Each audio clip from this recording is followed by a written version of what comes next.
Ora, boa tarde, senhores. Me cabe então a desafiante tarefa de apresentar os pisos, partilhar convosco algumas informações sobre pisos condutivos. Fazendo uma breve apresentação, meu nome é André Rosa, né, como já foi dito pelo Alex, sou engenheiro civil, sou português, acho que vocês vão pegar pelo sotaque, né? E trabalho na SICA já desde 98, iniciei mais com coberturas e depois me dediquei aos pisos também e vim para o Brasil em 2013. Daí desde 2013 que tenho tido contato aqui com não só o mercado, como o modo de aplicação, que varia um pouco às vezes de certo tipo de padrões europeus, mas que é sempre uma experiência enriquecedora, né? A gente conhecer ao longo de todo o mundo como é que as coisas são feitas e aplicadas. Ora, falando de revestimentos condutivos, devia ter feito a minha apresentação aqui. O que é o piso condutivo? Ora, um piso condutivo ele funciona um pouco como na cobertura tem um para-raios. Um piso condutivo ele serve para pegar a eletricidade que tem no corpo, a eletricidade estática que o nosso corpo pode armazenar. Normalmente, por exemplo, ela é pior em dias secos e frios e ela vai por exemplo, várias tarefas diárias que podemos ter, como, por exemplo, nos encostarmos no banco do nosso carro, por exemplo. Às vezes até a simples ação de despejarmos um produto de um balde para o outro, a movimentação das partículas nos carrega com eletricidade estática, e essa eletricidade estática ela pode causar problemas. Como, por exemplo, é conhecido ali naquela imagem que nos postos de gasolina é proibido usar o celular. É proibido usar o celular porque se atribui ao celular a emissão de micro-ondas que pode provocar incêndios, geralmente quando se está colocando gasolina. Isso é mais verdade relativo à eletricidade estática, que o condutor, que o motorista do veículo, ele senta no banco, levanta do banco e o ralar da roupa no banco provoca eletricidade estática que quando se toca perto da mangueira da gasolina pode causar um incêndio ou até uma explosão. Um outro problema, um outro perigo, risco da eletricidade estática no corpo da pessoa, neste caso de um funcionário, é em empresas com eletrónicos sensíveis. Por exemplo, os microchips dos computadores, assim como estou lembrado também de situações que apareceram com sensores de alta sensibilidade do exército, por exemplo. Eles são facilmente descalibrados pela eletricidade estática do toque de um dedo, de um funcionário. Então, nesse tipo de situações, nós temos que ter um piso, temos que ter alguns equipamentos de proteção, muitas vezes, e um piso que descarregue a nossa eletricidade estática pelo pé, pelos sapatos, e que elimine esse risco de provocarmos danos em microchips ou até uma explosão no ambiente, por exemplo, com thinner no ar. Então, onde é que são usados os pisos condutivos? Obviamente, em fábricas de balas e cartuchos, pelo manuseamento de explosivos, não é? Salas de pintura e armazenamento de tintas e solventes, daí que é muito usado, temos feito bastantes obras neste segmento, que é o automotivo, porque não só eles têm têm as salas de manuseamento de componentes eletrónicos. Hoje em dia o nosso carro cada vez é mais eletrónico. Eu até já tenho dificuldade em consertar alguma coisa no meu, porque já não entendo nada de tanta eletrónica, comparado com há 20 anos atrás, como também as partes de pintura, né, de pintura dos veículos que têm solventes e tintas no ar que podem facilmente explodir com a presença de uma descarga elétrica. Há também as fábricas de circuitos integrados e montagem de computadores, obviamente, é o mesmo problema. Salas com impressoras industriais. As descargas elétricas podem descalibrar impressoras industriais. Por exemplo, fizemos uma obra há pouco tempo que tivemos que proteger todo o ambiente das impressoras de um conhecido fornecedor de embalagens do mercado, embalagens coloridas. Ambientes com cereais, curiosamente o pó de cereal pode explodir também em certas situações. Estocagem de gases e áreas militares, como já falei. O Exército é também um grande consumidor de pisos condutivos. Uma coisa curiosa, e para quem for mais leigo na matéria, vamos estar sempre falando de pisos condutivos e dissipativos, já vou explicar um pouco melhor, mas a forma de medir a performance de um piso condutivo, curiosamente, é a sua resistividade, ou seja, a resistência do piso, que é inversamente proporcional à sua condutividade. Então, a forma de avaliação e a forma de medida e de teste é referida, sempre relativizada com a resistividade do piso e não com a sua condutividade. Ou seja, mas quanto mais condutivo é um piso, menor a sua resistividade. A performance é medida de duas formas, eu já vou explicar um pouco melhor, mas é a resistência que determinado local do piso, por exemplo, onde eu me encontro aqui, até ao ponto de aterramento de descarga de eletricidade mais próxima. Ou então, entre dois locais do mesmo piso. Então, a resistência que há entre a passagem das cargas elétricas de um ponto à outra mede ou reflete a condutividade, a performance condutiva desse piso. Existem várias normas regulamentadoras da condutividade dos pisos. Por exemplo, na Europa é muito usada a IEC, a 61340, também a DIN EN 1081. Já na Ásia já é mais a norma SJT 11294. Tem a norma americana, também a F150, a ES 2020 também. E no Brasil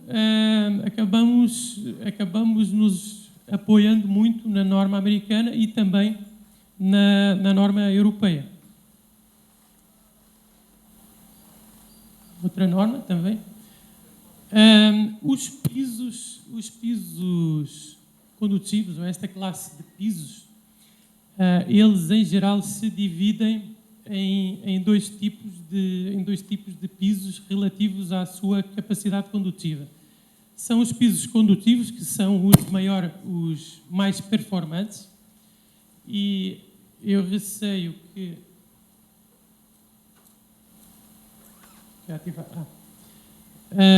eu não sei se os senhores conseguem ver bem este gráfico, talvez esteja muito pequeno para ser perceptível aí. Aqui temos uma escala de 0 que será a condutividade máxima que seria dado por um condutor, um fio elétrico ou até um elétrodo de prata, né? Aqui vai aumentando a resistência, temos aqui o que seria semicondutores, e um piso condutivo, ele vai, quando a sua resistividade vai de 1000 ohms, ou seja, 10 elevado à quarta ohms, ou seja, 10.000 ohms, até 1 megaohm, 10 elevado à sexta ohms.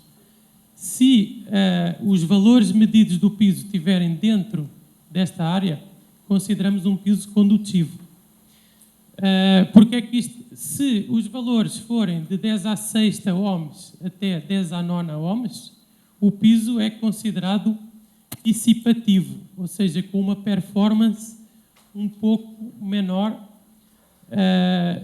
Para que a utilidade disso? Não só para, não é para fazer um ranking de pisos, mas sim para que os clientes finais, os proprietários e quem necessita, utilizadores de um piso condutivo, saberem que segundo as suas necessidades, que tipo de piso condutivo é que eles vão querer, vão precisar e especificar. Então, a partir daqui, a partir desses valores, é daqui que sai a seleção dos materiais. Como é que se... há aqui uma parte importante, que é como é que a gente... há uma pré-seleção pela ficha técnica, pela especificação do produto, que é esperado que ele cumpra, que ele fique dentro desta baliza, e, obviamente, depois de o piso aplicado, que já vamos ver isso um pouco mais para a frente, depois do piso ser aplicado, é feita uma bateria de medições, que tem também um número de medições e o tipo e a forma de medir é especificada também pela norma, em que essas medições têm que dar dentro daquele valor para o piso ser aprovado segundo essa classe que foi a necessidade do cliente. Uma outra forma de classificar os pisos condutivos, que podem ser condutivos ou dissipativos, como vimos atrás, é pela sua espessura. Existem pisos condutivos autonivelantes, no fundo são como, para quem penso que todos aqui conhecem bem os pisos epóxi, né, autonivelantes, o piso condutivo funciona da mesma forma, é um piso normalmente epóxi autonivelante, entre 1 milímetro e 2 milímetros, e temos também pinturas condutivas, que elas vão de 400 a 800 micras. Há vários tipos de materiais, os pisos podem ser de epóxi, podem ser de poliuretano, com adição de fibras de grafite, até com fillers homogéneos condutivos, até com partículas metálicas. Há várias formas de tornar o material do piso condutivo. O material em si pode ser epóxi, pode ser poliuretano ou também uretano-cimento, como já o nosso colega Danilo também apresentou da parte da manhã. Então, agora vem a questão mais complexa, que é como escolhemos o piso indicado para a nossa demanda. Isso vem também com base nas normas, vem também com base nas condições da EPA, que são as regras para áreas eletrostaticamente protegidas, e basicamente estes níveis de condutividade se separam em três conjuntos. Ambientes que possam, como digo, isto é sempre uma especificação que não cabe ao fabricante, não cabe ao aplicador, mas cabe ao proprietário da área, cabe ao cliente final fazer esta exigência. Nós podemos apenas aconselhar, mas não somos nós que especificamos a resistividade do piso. Terá que ser o cliente final sempre a comprometer-se e a ser uma exigência da parte dele, né? O nosso aconselhamento vai dentro das regras internacionais que existem. Ambientes que possam conter vapores ou substâncias inflamáveis, explosivas, mas que possam ser com uma ocorrência acidental e de pouca duração, a resistividade vai de inferior a 1 giga-ohm, né, que portanto, será o patamar mais baixo de condutividade. Se verificar esse mesmo risco, mas for um risco de frequente ou longa duração, aí a regra é que a resistividade aconselhada ela já seja, em vez de 1 giga-ohm, já seja 10 elevado a 8 ohm, ou seja, 0,1 giga-ohm. Se forem salas com dispositivos, sensores eletrónicos, microchips, diodos, transistores, tudo isso, aí a exigência ela é bem maior. Aí já é um piso condutivo, tem que ser condutivo, e a resistividade tem que ser abaixo de 10 à sexta. Então é um material muito mais condutivo. Existem também, há várias formas também de medir e exigir, por exemplo, determinadas empresas e salas, elas também obrigam a ser usada uma bracelete antiestática. E aí, quando existe a obrigação desse uso, se pode ser um pouco mais tolerante na resistividade do piso, por exemplo. Por isso, como tem todo esse conjunto de regras, que são muitas, cabe sempre ao cliente final fazer a exigência ao fabricante e ao aplicador de que tipo de piso é que ele vai querer e vai cobrar na área que tem. Temos depois também ainda que considerar outro tipo de fatores, que é dentro dos materiais de pisos condutivos, que é se há derrame de produtos químicos agressivos, que aí é um outro tipo de material, ainda, por exemplo, dentro dos epóxis. Se o piso precisa de alguma flexibilidade e até ponteio de fissuras, por exemplo, existem áreas que demandam alguma flexibilidade do revestimento. Por exemplo, eu estou-me lembrando agora de uma área aqui que se fez há pouco tempo não condutiva, mas que o piso precisava de ser flexível, que foi a execução de um piso em cima de um mezanino metálico. Esse tipo de piso tem que ser muito flexível, porque com a passagem do peso das pessoas, ou, por exemplo, da passagem de um carrinho com peso, não é? Com um peso importante, o mezanino metálico ele vai ter uma flecha variável, né? E isso vai exigir muito da flexibilidade de um piso. Por exemplo, seria uma situação que eu diria que um epóxi iria fissurar. Nesse caso presente que eu estou falando, usamos um poliuretano, por exemplo. Então, existem também esse tipo de condicionantes nos pisos. E também depois existe, claro, a antiderrapância, não é? Que temos áreas... eu posso vos dizer que a maioria das áreas em que se utiliza pisos condutivos são áreas secas, não é? Porque vimos, são áreas que o piso é sempre autonivelante liso, porque são eletrónicos, não é? Automotivos, sempre áreas secas, mas existem algumas áreas que podem necessitar, por alguma razão, de alguma antiderrapância. Então, dentro disso existem, dentro do que falámos, de pinturas, natureza de materiais e exigências para o piso, existem todas essas combinações nos levam a pelo menos estes 6 tipos de piso condutivo, que será uma pintura condutiva, por exemplo. Temos um piso autonivelante, podemos ter um piso autonivelante texturado antiderrapante, para situações, eu diria, por exemplo, situações que têm pó de cereais que é necessária alguma antiderrapância. Pisos autonivelantes com resistência química, acontece bastante. Pisos duroelástico com resistência química. Aqui o duroelástico estou-me reportando exatamente ao exemplo que dei atrás com o poliuretano, que ele é elástico, mas ao mesmo tempo duro, ou seja, resistente à abrasão. Ele tem alguma elasticidade, mas também uma resistência à abrasão, que é importantíssimo no piso, é das características mais importantes. E também o piso, o uretano-cimento, que é sempre um piso de elevada resistência, né?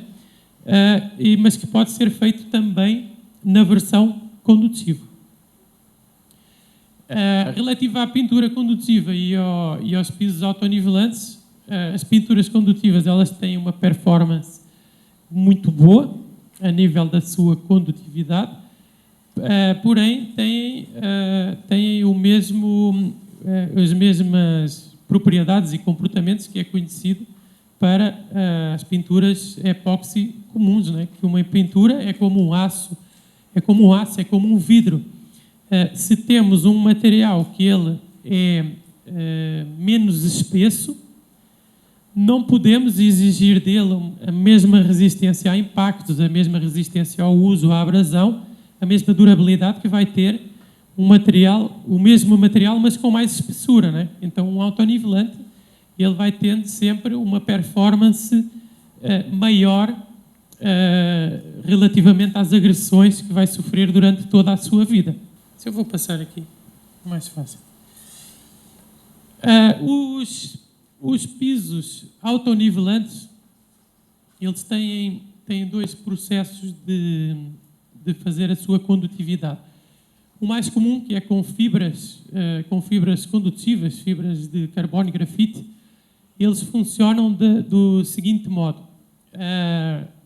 É colocado um primer, já vou explicar um pouco mais detalhadamente, mas vocês podem ver aqui um primer preto, aplicado na parte, um primer altamente condutivo, negro aplicado na parte de baixo, que é a segunda operação da aplicação desses pisos, e depois ele é protegido pela camada autonivelante, que vai de 1,5 mm a 2 mm.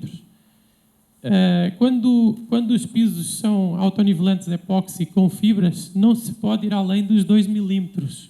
Por quê? Porque é exatamente a dimensão que têm as fibras condutivas. Daí, se as fibras condutivas, se o piso tem uma espessura maior, a fibra condutiva ela não toca, ela não chega a tocar na parte de cima e ter contacto com o nosso corpo e fazer a mesma ponte na parte de baixo. De modo que esses pisos têm que ter sempre 2 mm ou menos para a fibra ficar na vertical ou ficar oblíqua e fazer o contacto entre as duas superfícies. O primer condutivo ele tem uma eficácia condutiva muito, muito, muito superior à camada que o protege.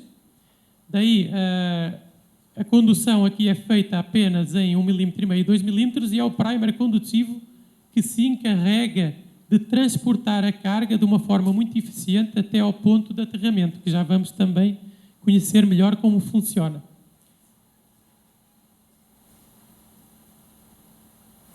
Então aqui vamos ver as camadas, como é que funcionam as camadas de um piso condutivo deste género. Temos o substrato, que tem que ser adequadamente preparado, da mesma forma que se prepara para um piso epóxi comum, ou seja, ele deve ser lixado, deve ficar muito bem emparelhado com lixadeira. Depois temos a aspiração industrial, penso que é uma operação que também todos os senhores conhecem. E, seguidamente, é aplicada uma imprimação com um primer epóxi, que também este primer epóxi será o epóxi mais comum, 100% sólidos, que faz uma selagem do substrato. Já foi falado aqui hoje a importância que é da selagem do substrato. Eu aqui subscrevo as palavras do Alex de manhã. É importantíssimo aqui o substrato estar completamente selado e liso. E depois então vem esta fita de cobre flexível. Ela não é sempre colocada, eu já vou explicar um pouco melhor quando há a sua colocação ou não.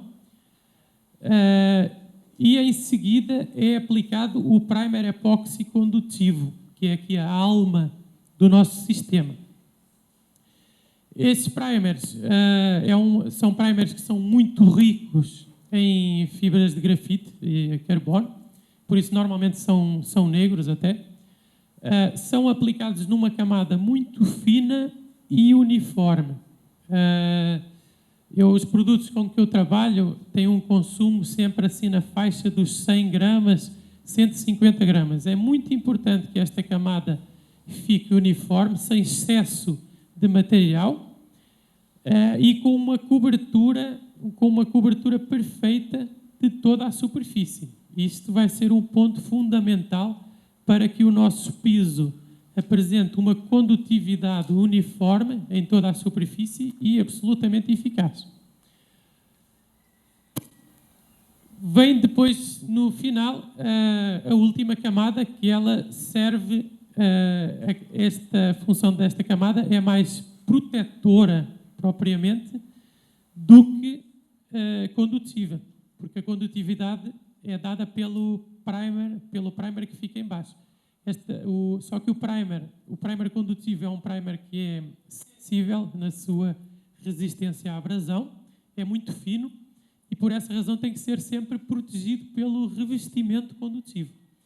Este revestimento tem uma condutividade menor que a do primer, como já falei, e a função dele é só transmitir as cargas elétricas pela sua espessura para a camada subjacente. Como falei antes, é importantíssimo neste tipo de pisos que o substrato esteja absolutamente parelho e nivelado, por duas razões. Primeiro, para que o primer condutivo ele esteja absolutamente uniforme, e também porque, como expliquei, o revestimento que o protege ele deve ter no máximo 2 milímetros. Se o substrato, e infelizmente já vi vários casos desses, se o substrato ele não tem uma boa planicidade, como a camada de cima é autonivelante, ela vai ter uma espessura variável. Tendo essa camada autonivelante uma espessura variável, vamos ter uma condutividade desta camada, ou uma resistividade, como queiram considerar, variável também. E isso já não é bom, porque essa variabilidade pode ficar dentro dos limites que o nosso cliente quer, mas, infelizmente, não em tão poucos casos, ela, nos pontos mais desfavoráveis, ela passa dos limites aceitáveis e aí temos um problema. De modo que a planicidade do substrato neste tipo de pisos é muito importante. Vendo agora então as fases de aplicação do piso condutivo, já foi passada aqui a etapa em que haveria o lixamento da superfície e a aspiração industrial, claro, para não haver qualquer vestígio de poeira. Aqui a aplicação do primeiro primer de base epóxi para fazer um selamento perfeito da superfície e também como promotor da aderência do segundo primer, que é o nosso coração, que é o primer condutivo. Este primer vai ter que ter uma secagem de uma noite, não é? Então é um dia para a aplicação do primer comum. Assim que este primer está seco e é possível de ser transitado, fazemos a segunda operação, que é a colocação dos pontos de aterramento. Aqui vemos um kit que traz os pontos de aterramento. Isto aqui são fitas de cobre, já vamos falar sobre elas. E aqui os parafusos que fazem o pino de aterramento. Aqui a bucha. Esta mangueirinha eu já vou explicar para que serve. E aqui as anilhas para fazer anilhas de cobre, para pegar o ponto de aterramento, pegar a máxima condutividade, a máxima carga que está em redor dele.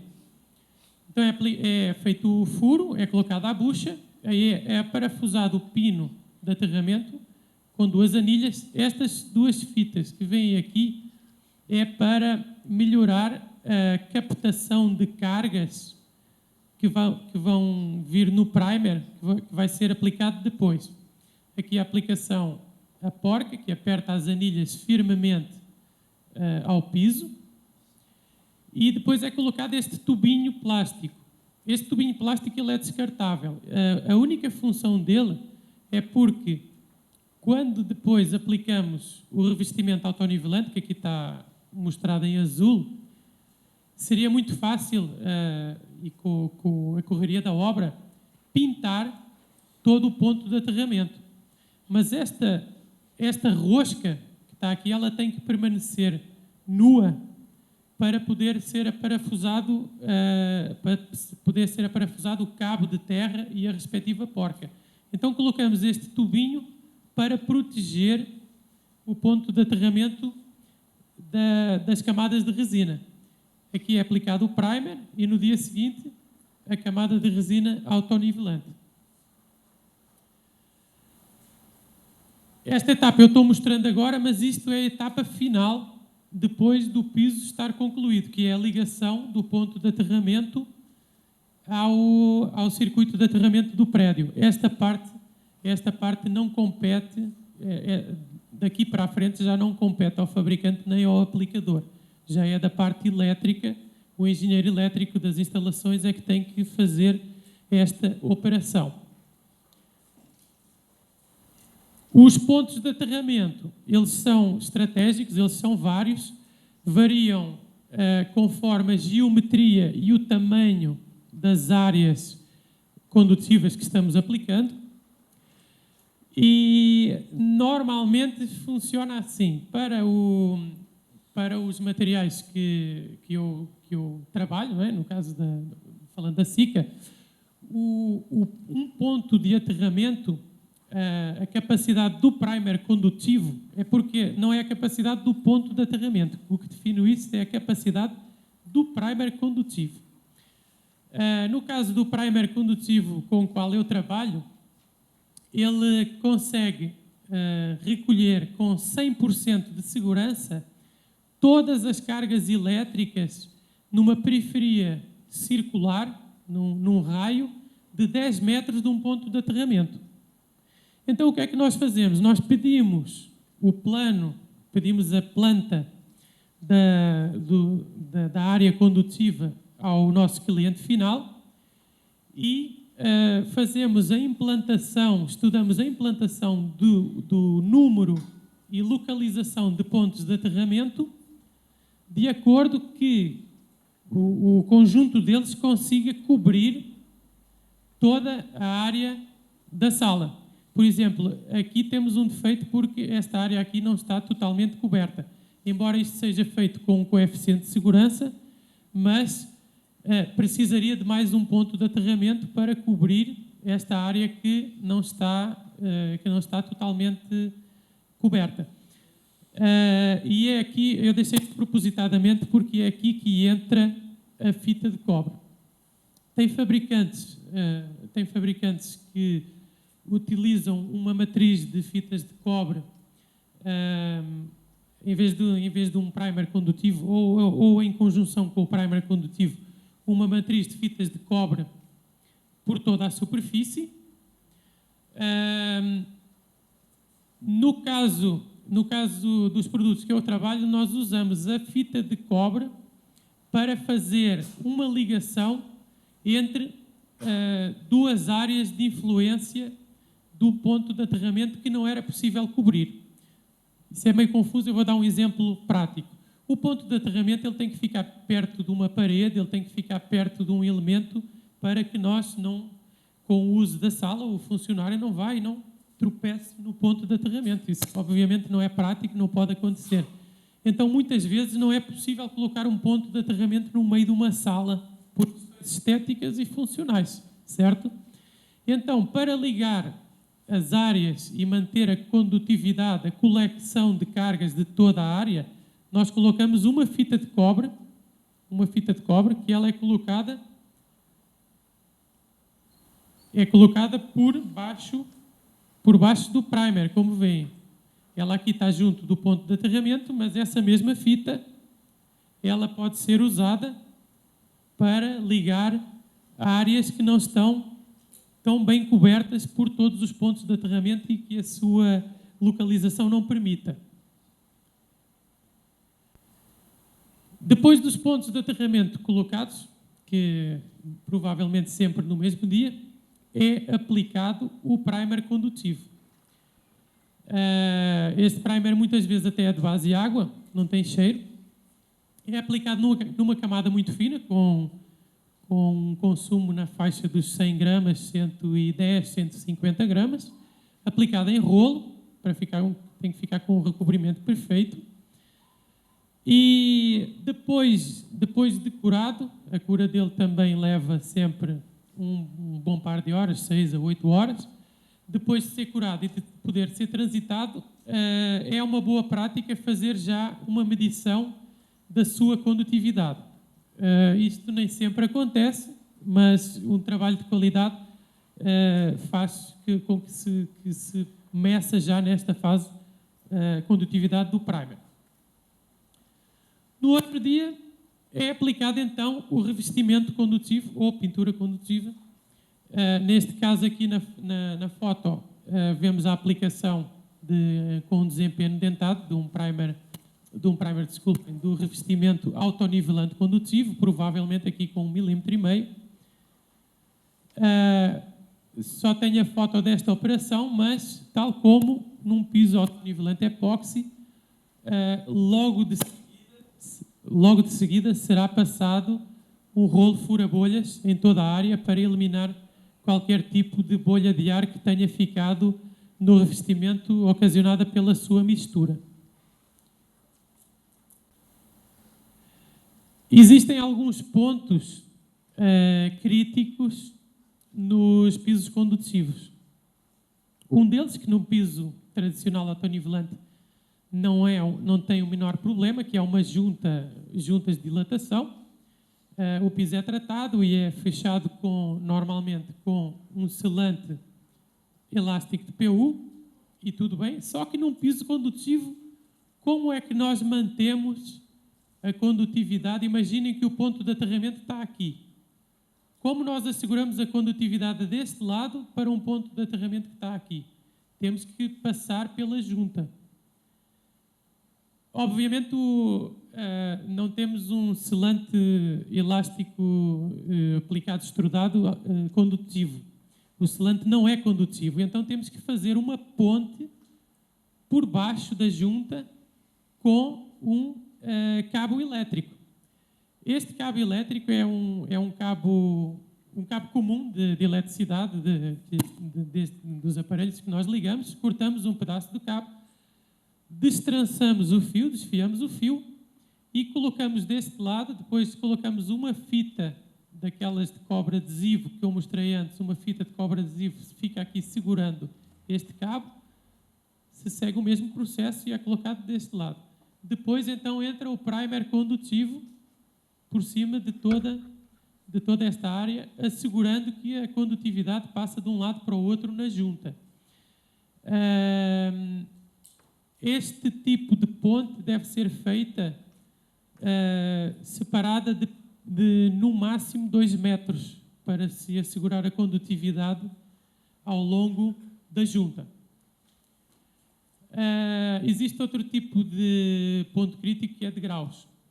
Os degraus, a forma mais segura de manter a condutividade de um ponto mais alto para um ponto mais baixo, vamos imaginar, eu estou aqui em cima, o piso condutivo continua aí em baixo, onde vocês estão.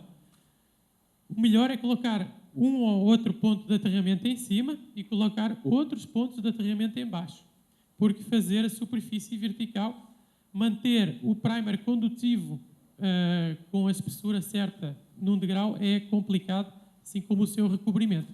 Então a forma é colocar pontos de aterramento em cima e em baixo. Depois existem as rampas. As rampas, temos o mesmo problema que acontece com o epóxi tradicional, não é? Temos ali uma rampa, que é o epóxi correr, né? Então há duas formas de resolver a rampa. Uma é adicionar um filler chamado de extender, que é um filler de fibras plásticas, microfibras plásticas, parece uma nevezinha, que ao ser adicionado ao revestimento epóxi condutivo, ele lhe confere tixotropia, faz com que o revestimento não escorra, pelo menos não fique tão fluido. Então isso nos permite fazer rampas até um certo limite de inclinação, claro, né? Se for rampas muito inclinadas, já não vamos conseguir seguir esse artifício. Uma outra forma também, um truque, é começar pelas rampas na altura mais fria do dia, porque aí o epóxi vai estar um pouco mais viscoso, também nos ajuda um pouco mais. E controlar é difícil, aplicadores muito experientes conseguem também perceber exatamente no ponto que o epóxi está quase começando a ficar gel e ali dar uma última arrepiada, uma última puxada para que ele mantenha aquela espessura indicada, embora seja um trabalho que tem que ser muito bem feito por pessoas muito experientes, porque é fácil errar neste tipo de situação.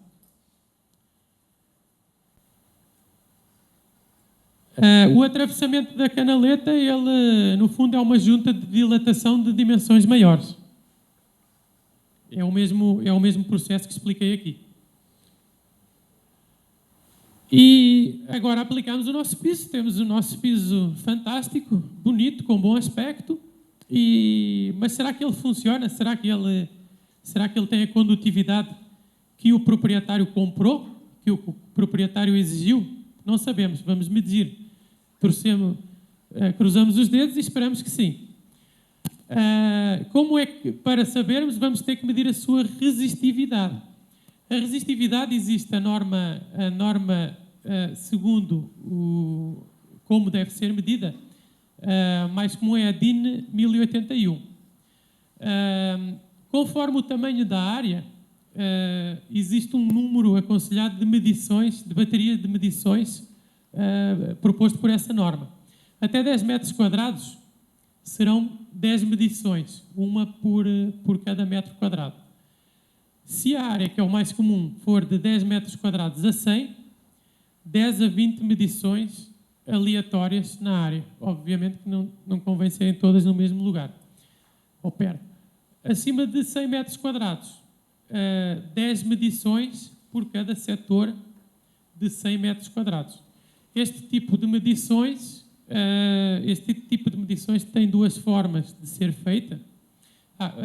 Se a medição der um valor anormal, esta pode ser repetida numa área de 30 centímetros da primeira, ou seja, vamos considerar que medimos neste ponto aqui e a medição foi desfavorável, chegando perto do limite ou acima do limite.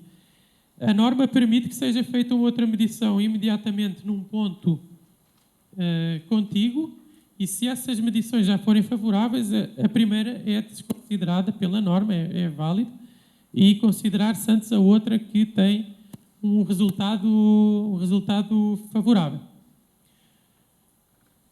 O aparelho que faz as medições tem este aspecto, no fundo é um ohmímetro, mas preparado para medir os pisos. Há dois tipos de medições, na verdade há três tipos de medições. Há uma medição que pode ser feita da mão do funcionário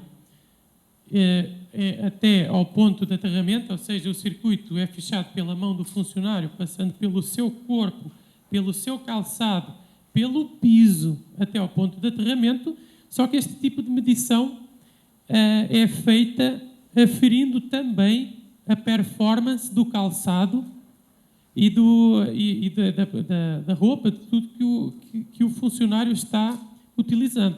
Então, esse tipo de medição ela não é exclusiva não mede exclusivamente a performance do piso. Por isso, não fazemos essa medição. Usamos os outros dois tipos de medição, que são medir um determinado ponto aleatório do piso, 10, 20 vezes, conforme vimos no slide antes, ao ponto de aterramento, ou medir entre dois pontos da mesma área. No caso aqui vemos o aparelho em funcionamento, ou seja, o aparelho é este, ele mede primariamente, vai medir a temperatura e a umidade do ar. Porque é importantíssimo, porque nesta mesma sala hoje, se formos medir o piso com uma umidade de 80% e uma temperatura hoje, e amanhã ou na próxima semana voltarmos a medir o mesmo piso no mesmo lugar com uma umidade ambiente mais baixa, o resultado vai ser menos satisfatório do mesmo lugar, apenas pela variação da umidade ambiente. Então esse ponto, esse dado aparece sempre nos relatórios porque é um dado importante para poder também servir também como base para tirar conclusões sobre a resistividade medida nesse dia. Aqui vemos o elétrodo, é um elétrodo normalizado, com um peso normalizado, e que o fundo dele é em borracha condutiva. Ali está a ligação, é ligado no aparelho de medição, e ali vemos um pequeno jacaré que está mordendo o ponto de aterramento que vimos antes. Aqui é feita uma medição de um determinado local ao ponto de aterramento. Este elétrodo aqui ele pode ser desligado do jacaré e ser ligado em outro elétrodo e medir entre dois pontos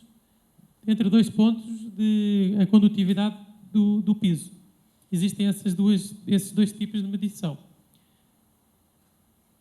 Aqui vemos melhor os elétrodos normalizados. A norma permite, porque temos que ver, por exemplo, imaginem, quando é feito um piso texturado antiderrapante, este elétrodo ele tem 2 kg, a medição dele num piso antiderrapante não vai ser uma medição muito desfavorável, porque ele não vai ter tanto contato com toda a superfície. Então a norma permite também fazer um tipo, até porque muitas vezes nós desejamos que a superfície do piso autonivelante fique perfeita, mas sabemos bem que nem sempre, por variadas razões, nem sempre se consegue isso na perfeição.